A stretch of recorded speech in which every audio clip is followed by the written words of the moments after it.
لوگو کھینچ لینا اس کا نیچے میں اس کا شارٹ کٹ جیسے کر لیں. ہاں بس ٹھیک ہے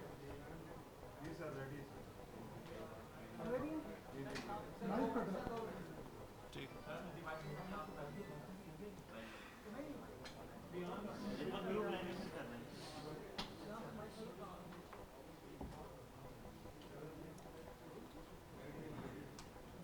جی بسم اللہ الرحمن الرحیم. سب سے پہلے تو مجھے بڑی خوشی ہے کہ آج یہ ایک نئی ڈیوائس جو ہے وہ پاکستان میں اس کا انیگوریشن ہوا ہے. ایلسن گروپ کی یہ جو نان انویسو وینٹیلیٹر جو ہے وہ آیا ہے. اس کا فائدہ یہ ہوگا کہ یہ 90% جو کیسز ہیں کرونا کے اس میں یہی جو ڈیوائس ہے یہ چاہیے, کیونکہ اس میں جو ہے یہ جو ڈیوائس ہے اس میں آکسیجن پریشر سے جاتی ہے, اور اس کے لیے آپ کو جو نالی آپ سمجھیں کہ وہ اندر داخل نہیں کرنی پڑتی. سو یہ ایک بڑی وینٹیلیٹر کی ایک نان انویسو قسم کی جو ہے وہ ڈیوائس آئی ہے, جو بڑی ضرورت ہے اس وقت پاکستان میں, کیونکہ کرونا کیسز دوبارہ بڑھ رہے ہیں. اور اب ہم یہ تقریباً اب ہمیں یہ فکر نہیں رہی ہے. پچھلی دفعہ آپ کو یاد ہے کہ جب یہ معاملہ آیا تھا تو بہت فکر یہ تھی کہ وینٹیلیٹرز کتنے ہیں, لیکن اب ہمارا اس وقت ہماری اپنی کیپیسٹی اتنی ہو گئی ہے کہ ہمیں کوئی اس معاملے میں فکر کی ضرورت نہیں ہے. تو اللہ مہربانی کرے اور اللہ کرے کہ ہم احتیاط کریں اور خراب ہی زیادہ نہ ہو. لیکن ہمارے اب جو معاملات ہیں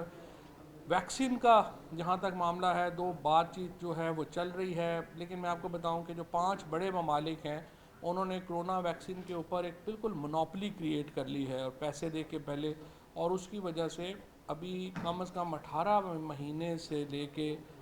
تقریباً 20 مہینے تک آپ سمجھیے کہ ہمارے جیسے جو ملک ہیں ان میں یہ ویکسین کا بڑے پیمانے پہ آنا بہت مشکل ہے. لہٰذا تمام جو لوگ ہیں ان سے یہی گزارش ہے کہ ابھی احتیاط ہی علاج ہے. سو جب تک ویکسین نہیں آتی ہے, اور اس کے لیے کم از کم جیسے میں کہہ رہا ہوں 1.5-2 سال کا عرصہ ہمیں چاہیے, ہمیں احتیاط کا دامن جو ہے وہ بہرحال رکھنا پڑے گا. ہم نے پہلے مرحلے میں بڑی کامیابی سے مقابلہ کیا, اللہ کرے کہ ہم سے دوسرا جو مرحلہ ہے اس میں بھی ہم آسانی سے نکل جائیں. اور اسی لیے میں یہ سمجھتا ہوں کہ اس وقت یہ جو جلسے جلوس ہو رہے ہیں ایک تو ویسے بھی ان کی ضرورت نہیں ہے, اس لیے کہ جو اس وقت رات کو آپ نے کل سنا ہی ہے جس طرح سے مریم نواز بی بی نے الٹی کلا بازی لگائی ہے, اور پی ایم ایل این کے جو لوگ ہیں ان کو تو خود ہی سمجھ نہیں آ رہی کہ یہ باپ بیٹی کرتے کیا ہیں. ایک دن ایک بات کرتے ہیں, دوسرے دن دوسری بات کرتے ہیں. تو میں تو یہ کہوں گا کہ ایک دن بیٹھ کے آپس میں ایک ویڈیو کانفرنس کر لیں اور آپس میں سمجھ تو لیں کہ ایک دوسرے سے چاہتے کیا ہیں. سو جہاں تک اپوزیشن کی تحریک کا تعلق ہے, وہ اس لیے اس تحریک کا کوئی مستقبل نہیں ہے کہ اس کا کوئی اخلاقی جواز نہیں ہے. آپ جس تحریکوں کا اخلاقی جواز نہیں ہوتا اس کی لیڈرشپ کو ایک دن ایک کے پاؤں پڑنا پڑتا ہے, دوسرے دن دوسرے کے پاؤں پڑنا پڑتا ہے, تیسرے دن تیسرے کے پاؤں پڑنا پڑتا ہے, کیونکہ ان کی جو تحریک ہے وہ روح سے خالی ہوتی ہے. تو اس لیے یہ باتیں جو ہیں وہ ان کو کرنی پڑتی ہیں. جہاں تک اس بات کا تعلق ہے کہ ایک ڈائلاگ ہونا چاہیے, 100% ڈائلاگ ہونا چاہیے. حکومت اور اپوزیشن کے درمیان ایک ڈائلاگ جو ہے وہ بہت امپورٹنٹ ہے, لیکن ڈائلاگ جو ہے وہ ملکی مسائل پہ ہونا چاہیے. آپ کو الیکٹورل ریفارمز کے اوپر ڈائلاگ چاہیے, ہمیں پاکستان کا جو نیشنل سیکیورٹی ہے اس کے اوپر ڈائلاگ چاہیے, ہمیں جو 18ویں ترمیم کے نتیجے میں جو صوبائی فریم ورک اور فیڈرل فریم ورک میں ایک بہت بڑا تضاد پیدا ہو گیا ہے اس کے اوپر ڈائلاگ چاہیے, ہمیں این ایف سی ایوارڈ کے اوپر ڈائلاگ چاہیے.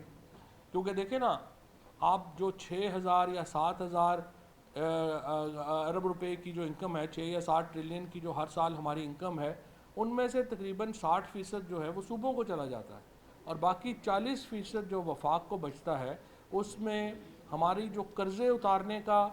جو معاملہ ہے اور اس کے بعد جو ڈیفنس کا معاملہ ہے, اس کے بعد وفاق اپنا بجٹ پہلے دن ہی زیرو سے شروع کرتا ہے. لہٰذا اس ملک کے جو مسائل ہیں ان کے اوپر ایک گریٹ ڈائلاگ چاہیے, اس میں کوئی شبہ نہیں. لیکن ڈائلاگ دیکھیں اس بات پہ تو نہیں ہو سکتا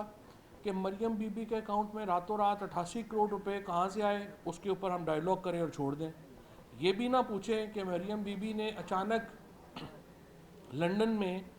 جو اپارٹمنٹس ہیں کیلیبری کی اپنی جو ڈیڈ ہے اس کو جعلی ڈیڈ بنا کر کے آپ نے ان کے اوپر قبضہ کر لیا، آپ اس کے اوپر کیا ڈائیلاگ کریں؟ آپ اس کے اوپر کیا ڈائیلاگ کریں کہ شہباز شریف صاحب کی 3 شوگر ملیں جو ہیں اور 3 ملیں جو ہیں ان میں 25 ارب روپے کی منی لانڈرنگ کے لیے استعمال کی گئی؟ آپ اس کے اوپر کیا ڈائیلاگ کریں گے کہ نواز شریف صاحب اور ان کے جو دونوں بیٹے ہیں وہ 32 کمپنیاں بنا کر کے دبئی میں، لنڈن میں، سعودی عربیہ میں وہ ارب ہا روپیہ پاکستان سے باہر ٹرانسفر کر دیں؟ ان باتوں کے اوپر ڈائیلاگ ممکن نہیں ہے۔ اگر آپ یہ کہیں کہ ڈائیلاگ کے نتیجے میں اپوزیشن سے مقدمات ختم کر دیے جائیں، یہ پی ٹی آئی کے لیے ناقابل قبول ڈائیلاگ ہوگا، اور یہ اس لیے ناقابل قبول ہے کہ تحریک انصاف کھڑی ہی ایک ایسے اینٹی کرپشن نیریٹو کے اوپر ہے، اور پرائم منسٹر صاحب کا لوگوں سے وعدہ ہے کہ ہم نے جو چور ہیں جنہوں نے پاکستان کا پیسہ لوٹا ہے ان کو ہم نے ایک الٹیمیٹ اینڈ تک جو ہے وہ لے کے جانا ہے۔ لہٰذا این آر او کے اوپر کوئی ڈائیلاگ نہیں ہو سکتا، کیسز کے اوپر کوئی ڈائیلاگ نہیں ہو سکتا، احتساب کے پروسیس کو افیکٹو بنانے کے اوپر ڈائیلاگ ہو سکتا ہے، اس کو کمزور کرنے کے اوپر ڈائیلاگ نہیں ہو سکتا۔ اس لیے میں یہ سمجھتا ہوں کہ اپوزیشن کی جو تحریک ہے وہ چونکہ ایک غیر اخلاقی تحریک تھی، اس لیے اس میں جان نہیں ہے۔ ابھی جو گلگت بلتستان کے الیکشن آنے والے ہیں، پرسوں جو الیکشن ہے اس میں بھی آپ دیکھ رہے ہیں کہ پی ٹی آئی باقی تمام جماعتوں سے بہت آگے ہے، اور اسی لیے آپ ابھی سے رونا شروع کریں۔ میں حیران ہو گیا صبح مریم اورنگزیب صاحبہ کا یہ بیان سن کے کہ وہاں پہ دھاندلی ہو رہی ہے۔ بھائی آپ کے تو ٹوٹل کینڈیڈیٹ ہی 7 ہیں، آپ کو دھاندلی سے کیا پرابلم ہے؟ آپ کو تو کینڈیڈیٹ ہی نہیں ملے وہاں پہ الیکشن میں ٹکٹ دینے کے لیے، تو آپ کیوں دھاندلی کا شور مچا رہے ہیں؟ مریم بی بی نے کیمپین تو ایسے کی ہے وہاں پہ جا کے گلگت بلتستان میں کہ جیسے پتہ نہیں ساری سیٹوں کے اوپر ہی نون لیگ ہی وہاں پہ کنٹیسٹ کر رہی ہے۔ حقیقت یہ ہے کہ وہاں پر نون لیگ کا تو نام و نشان ہی نہیں ہے، زیادہ سے زیادہ ایک آدھ سیٹ کے اوپر ان کا کوئی کینڈیڈیٹ ہے، باقی جگہوں کے اوپر تو نون لیگ کے پاس گلگت بلتستان میں کینڈیڈیٹ ہی کوئی نہیں ہے۔ اور اس کے علاوہ جو پیپلز پارٹی کا وہاں پہ حال ہے،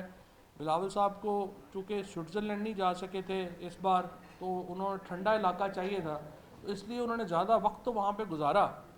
لیکن اس کے علاوہ ان کا کوئی بڑا انٹرسٹ وہاں پہ نہیں ہے۔ گلگت بلتستان جو ہے وہ اس وقت پی ٹی آئی کے ساتھ ہے، اور انشاءاللہ آپ دیکھیں گے کہ وہاں پر P T I clean sweep کرے گی، کیونکہ باقی پارٹیز کا وہاں پہ کوئی حال ہی نہیں ہے، اور عمران خان وہ لیڈر ہیں جن سے توقع ہے گلگت بلتستان کو کہ جو ان کا وعدہ ہے نیا صوبہ بنانے کا وہ انشاءاللہ پی ٹی آئی نے ہی پورا کرنا ہے۔ باقی میں سمجھتا ہوں کہ انشاءاللہ تعالیٰ یہ جو ترقی کا سفر ہے، آپ دیکھیے کہ تقریباً 5واں مہینہ ہے مسلسل، اس میں جو ہماری ریمیٹنسز ہیں وہ اس وقت $2 ارب سے اوپر ہیں، کرنسی پاکستان کی جو ہے وہ مزید بہتر ہو رہی ہے، اور انشاءاللہ جو ہماری معیشت ہے وہ اب صحیح راستے پہ آ گئی۔ اچھا یہ بتائیں کہ تو اپوزیشن سے آپ مذاکرات کی بات کر رہے ہیں، این آر او کی بات بھی گورنمنٹ کرتی ہے، آپ جو مریم نے کہا ہے کہ ہم فوج کے ساتھ